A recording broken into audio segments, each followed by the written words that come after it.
হযরত আলী রাদিয়াল্লাহু তাআলা আনহু ফজরের নামাজ আদায় করার জন্য মসজিদে গেলেন। এদিকে হযরত ফাতেমা রাদিয়াল্লাহু তাআলা আনহা অত্যন্ত জ্বর থাকা অবস্থায় ঘরের সমস্ত কাজ শেষ করেছেন। আলী রাদিয়াল্লাহু তাআলা আনহু মসজিদ থেকে এসে দেখলেন ফাতেমা কাঁদছেন। তিনি প্রশ্ন করলেন, ফাতেমা, তুমি কাঁদছো কেন? ফাতেমা রাদিয়াল্লাহু তাআলা আনহা কোনো উত্তর না দিয়ে তখনও আরো জোরে জোরে কাঁদতে লাগলেন।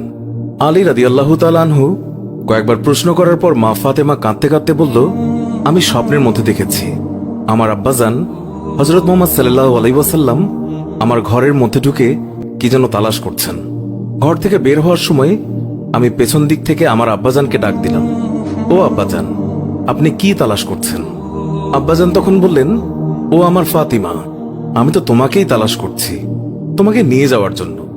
আরো বললেন, ও আমার ফাতেমা, আজকে তো তুমি রোজা রাখবে, সেহরি করবে আলীর দস্তরখানায় আর ইফতার করবে আমার দস্তরখানায়।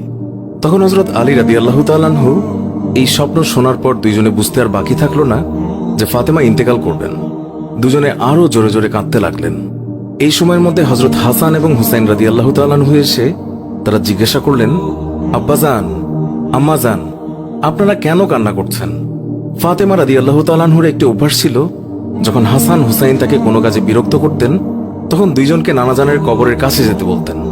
আজকেও ফাতেমা বললেন, তোমরা দুই ভাই নানার কবরের কাছে যাও।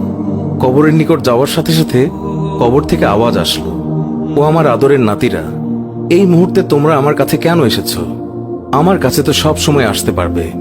এখন যাও, গিয়ে মায়ের চেহারার দিকে তাকিয়ে থাকো। আজকের পর তোমাদের আম্মাজানকে আর দেখতে পাবে না। এই কথা শোনার পর দুই ভাই কাঁদছেন এবং দৌড়াতে দৌড়াতে আম্মাজানের কাছে চলে গেল।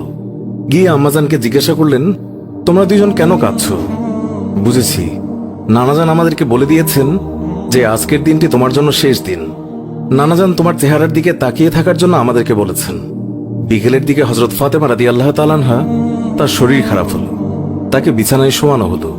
মা ফাতেমার মৃত্যু পূর্বক্ষণে হযরত আলী রাদিয়াল্লাহু তাআলা আনহু তাকে তিনটি কথা বলেছেন। ও আলী, আমার প্রথম কথা হচ্ছে, যেদিন থেকে আমি আপনার ঘরে এসেছি ওই দিন থেকে আজ পর্যন্ত আমি আপনাকে অনেক কষ্ট দিয়েছি।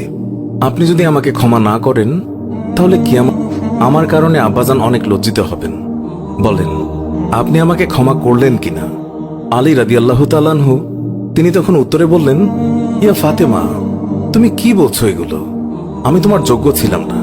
তোমার আব্বাজান দয়া করে মেহেরবানি করে তোমার হাত আমাকে দিয়েছেন। বিয়ের দিন থেকে আজ পর্যন্ত আমি আলী তোমাকে ঠিকমতো দুবেলা খাবার খাওয়াতে পারিনি। ও ফাতিমা, তুমিই বলো, আমাকে ক্ষমা করেছো কিনা?